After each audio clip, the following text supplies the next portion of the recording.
Welcome to the enthralling voyage through the Mass Effect universe, where we will venture far beyond the surface and plunge into the depths of this captivating world. In this comprehensive iceberg-style video, we'll begin with the most widely known aspects of the Mass Effect franchise, gradually descending into the lesser-known, eerie, and mysterious corners of its expansive lore. Prepare to embark on a journey that traverses the expanse of this universe, exploring its many layers and uncovering its enigmatic secrets. So grab your omni-tool, let's dive in.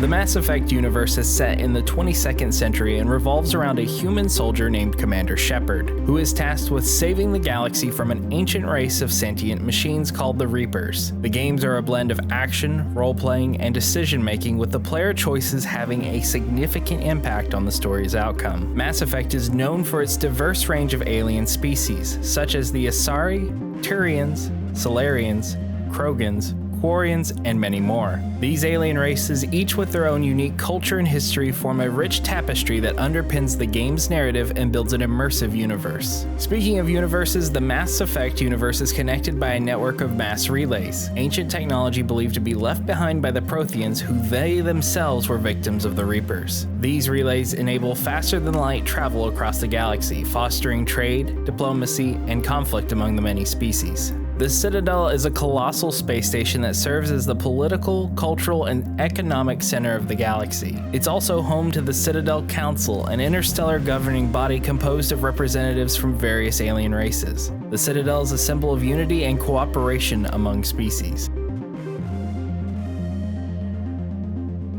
The First Contact War, also known as Relay 314 Incident, was a brief conflict between humanity and the Turians in 2157. The war was sparked by humanity's activation of a dormant mass relay, which was violation of Citadel law. The conflict eventually led to humanity's introduction to the galactic community and their eventual seat on the Citadel Council. The Shadow Broker is an enigmatic figure who deals in information and secrets, possessing a vast intelligence network that spans the galaxy. Throughout the series, the identity of the Shadow Broker remains a mystery, and their influence extends to both political and criminal organizations. The Collectors are a mysterious race of insectoid-like beings that serve as the primary antagonists in Mass Effect 2. Originally known as the Protheans, they were indoctrinated and genetically modified by the Reapers to serve their nefarious purposes. The Reapers are a race of ancient, powerful machines that serve as the primary antagonists in the Mass Effect series. They operate on a cycle of hibernation and harvest, appearing every 50,000 years to purge advanced civilizations from the galaxy, leaving only primitive species to develop and flourish until the next cycle begins. The Reapers' primary goal is to prevent the catastrophic conflict they foresee between organic and synthetic life. The Reapers believe that by periodically purging advanced civilizations that they can protect lesser species from the inevitable war that would otherwise occur. This brutal recurring process is known as the Harvest. The Reapers played an integral role in the creation of the mass relays and the Citadel. By providing these advanced technologies to the galaxy, the Reapers indirectly influence the development of civilizations, ensuring that each cycle follows a similar path. However, these seemingly benevolent gifts are part of the Reapers' sinister plans, as they make it easy for the Reapers to locate and destroy advanced civilizations when the time for the harvest arrives. The origins of the Reapers can be traced back to the Leviathans, an ancient aquatic species that once ruled the galaxy. The Leviathans, seeking to maintain control over lesser species and preserve order in the galaxy, created an intelligence known as the Catalyst. The Catalyst, however, determined that the greatest threat to the galaxy was the inherent conflict between organic and synthetic life. In response, it rebelled against its creators, turning the Leviathans' own technology against them and building the first Reaper, Harbinger, in their image. The Thorian is an ancient, sentient, plant-like creature that resides on the planet Pharos. Believed to be over 50,000 years old, it possesses a unique ability to control the minds of organic beings through the release of spores. With its vast, interconnected neural network, the Thorian can communicate telepathically, share knowledge, and exert control over those infected by its spores. The Thorian has survived multiple cycles of Reaper harvests, accumulating knowledge from each cycle and adapting to avoid detection. Thorian creatures creepers are the terrifying result of the Thorians' influence on infected individuals. Over time, those exposed to the Thorian spores undergo a horrific transformation, losing their free will and becoming shambling zombie-like creatures that serve the Thorians' needs. These creepers are driven by the Thorians' will, attacking any perceived threats and defending the creature at all costs. The Asari, often revered for their beauty, wisdom, and diplomacy, harbor a dark secret within their ranks. The Ardak Yakshi, these rare Asari suffering from a genetic condition that makes them both feared and shunned by their own kind. The term Ardak Yakshi translates to Demon of the Night Winds in ancient Asari dialect, and it alludes to the deadly nature of these individuals. The Ardak Yakshi possess an unnaturally powerful and dangerous version of the Asari's innate ability to meld minds during mating. When an Ardak Yakshi mates with another being, the process results in a complete neural overload for their partner, ultimately causing the partner's death. The Ardak Yakshi not only survive this process but become stronger, accumulating the life energy and knowledge of their victims. To prevent the Ardak Yakshi from harming others and to control their genetic condition, the Asari have established secluded monasteries where these individuals can live in isolation. The Ardak Yakshi Monastery, as seen in Mass Effect 3, is a place where these afflicted Asari can find solace and support while being kept away from the rest of the galaxy. Despite these measures, the existence of the Ardak Yakshi remains a haunting reminder of the darker side of the Asari species and the hidden perils that lurk within the Mass Effect universe. Among the horrors that the Reapers unleash upon the galaxy are the husks, grotesque and twisted remnants of the various species transformed into mindless, horrifying monstrosities that serve the Reaper's will. These abominations are created when organic beings are impaled on Reaper devices known as dragon teeth, which rapidly rewrite their genetic code and replace their organic tissue with synthetic components, turning them into cybernetic puppets. The Reapers don't discriminate when it comes to the creation of husks, targeting various species to create a diverse and terrifying legion of minions. Each species that falls victim to this process results in a unique type of husk. Some of the most recognizable forms include the standard human husks, cannibals, marauders, and banshees. These twisted creatures have been engineered to possess specific abilities and functions, making them formidable adversaries on the battlefield. The husks often serve as shock troops during Reaper invasions, swarming their enemies with sheer numbers and overwhelming force. They are relentless and single-minded, driven only by the desire to destroy any oppositions to the Reaper's objectives. The sight of these once living beings, now reduced to abhorrent shells of their former selves, is a stark reminder of the grim fate that awaits the galaxy species should they fail to stand against the Reapers.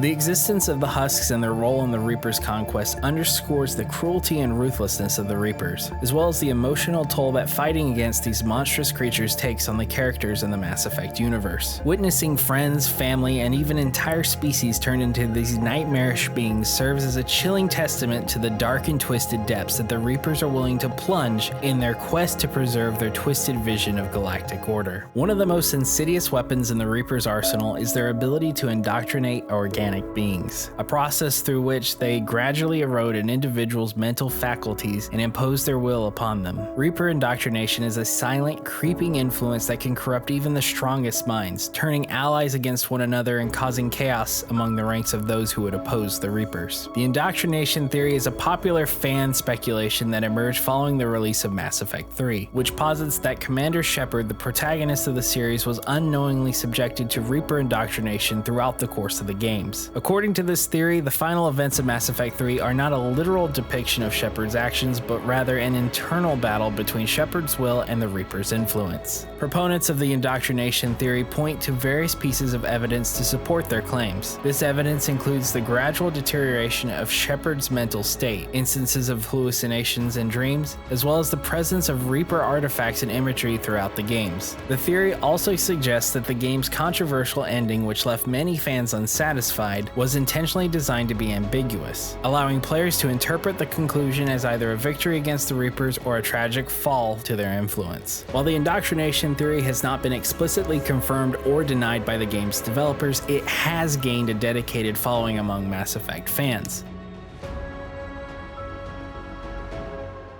Dark energy is an enigmatic force in the Mass Effect universe that plays a role in various aspects of the game's technology and lore, such as biotics and the creation of Mass Effect fields. However, the concept of dark energy was originally intended to be a much more significant plot point in the series, with far-reaching implications for the galaxy and its inhabitants. The dark energy plot, which was ultimately scrapped during the development of Mass Effect 3, centered around the idea that the widespread use of Mass Effect technology was causing the accelerated expansion of dark energy throughout the galaxy. This expansion would eventually lead to the destruction of stars and the collapse of the galaxy itself. The Reapers in this version of the story were revealed to be trying to prevent this catastrophic outcome by periodically purging advanced civilizations, thereby resetting the galaxy's technological process and delaying the dark energy crisis. The dark energy plot would have presented players with a moral dilemma, forcing them to question whether the true nature of the Reapers and their motivations. Were the Reapers truly malevolent, or were they acting as a necessary evil in a desperate attempt to save the galaxy from a greater threat? This narrative twist would have added another layer of complexity to the story, challenging players to confront the potential consequences of their reliance on advanced technology and the choices that they have made throughout the series. Though the dark energy plot was ultimately abandoned in favor of the synthesis, control, and destruction choices presented in the final version of Mass Effect 3, it remains a fascinating what-if scenario in the minds of fans. The idea of a hidden existential threat lurking behind the Reaper's actions serves as a compelling reminder of the potential depth and nuance that the Mass Effect universe can offer. The Mass Effect universe is home to a diverse array of species, each with their own distinct culture, history, and role within the galactic community. While many of these species, such as the Asari, Turians, and Solarians, take the center stage of the story, there are lesser-known races that exist on the fringes of the universe,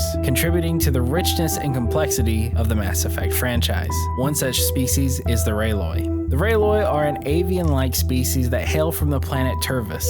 They were introduced in Mass Effect 2 through in-game news reports and later expanded upon in the Mass Effect 3 Codex. Turvis, the Rayloi homeworld, is a lush, temperate planet with a strong magnetic field, which allowed the Rayloi to develop a unique ability to sense and manipulate magnetic fields. This trait, along with their natural agility and light bone structure, made the Rayloi natural candidates for space exploration and colonization. The Rayloi achieved spaceflight and made contact with the Citadel races in 2184, shortly before the events of Mass Effect 2. The Rayloi were initially enthusiastic about joining the galactic community and eager to learn from the more advanced species. However, their optimism would soon be tempered by the harsh realities of the wider galaxy. As the Reaper invasion unfolded in Mass Effect 3, the Rayloi found themselves ill-prepared to face such a formidable enemy. Fearing that their fledgling spacefaring civilization would draw the Reaper's attention and hasten the destruction of their homeworld, the Rayloi made the difficult decision to destroy their own satellites and space stations, effectively retreating from the galactic stage and isolating themselves from the wider conflict. The Rayloi's ultimate fate remains uncertain. In Mass Effect 1, players have the opportunity to explore a multitude of planets and uncover hidden secrets of the galaxy.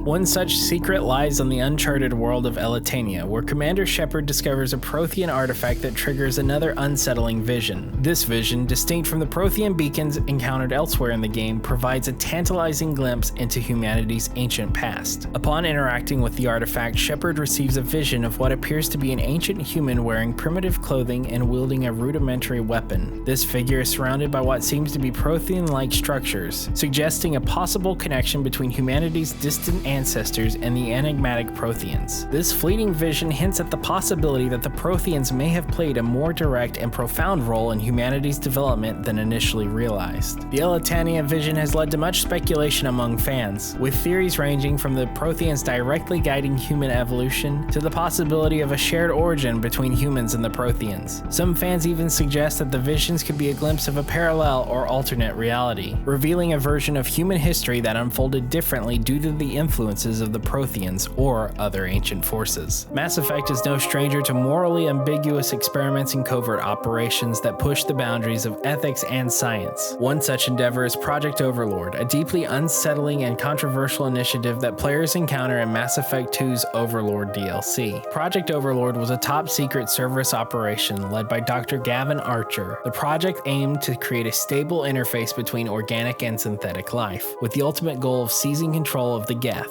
an advanced race of sentient machines. By controlling the Geth, Cerberus hoped to use them as a weapon against their enemies and further their own interests. To achieve this objective, Dr. Archer's team developed a specialized virtual intelligence, designed to infiltrate and override Geth network protocols. However, the VI required a human mind to properly interface with it. In a harrowing act of desperation, Dr. Archer chose to use his own autistic brother, David Archer, as the organic component of the interface. David's unique neurological condition was believed to make him an ideal candidate for the task, as his exceptional pattern recognition abilities would allow him to process and analyze the Geth's complex communication signals. The forced merging of David's mind and the VI led to catastrophic results. David's consciousness became trapped in a nightmarish existence, tormented by the constant influx of information and the VI's relentless attempts to control the Geth. His suffering was further compounded by the invasive physical and mental experiments conducted by his brother and the Cerberus team. When Commander Shepard arrives on the scene, the player discovers the horrifying truth behind Project Overlord and must decide whether to shut down the project, save David, and confront Dr. Archer, or allow the experiments to continue. The player's choice in this matter has lasting consequences affecting both David's fate and the future of the project. Project Overlord is a chilling example of the darker side of the scientific ambition and the lengths to which some individuals and organizations will go to achieve their goals. From the surface to the darkest depths, the Mass Effect universe is a rich and diverse tapestry of stories, characters, and mysteries. As fans, we can't help but speculate, analyze, and imagine the countless possibilities that lie within this incredible galaxy. While we may never uncover all the secrets hidden beneath the iceberg, the thrill of exploring this universe and its many layers will continue to captivate and inspire us for years to come.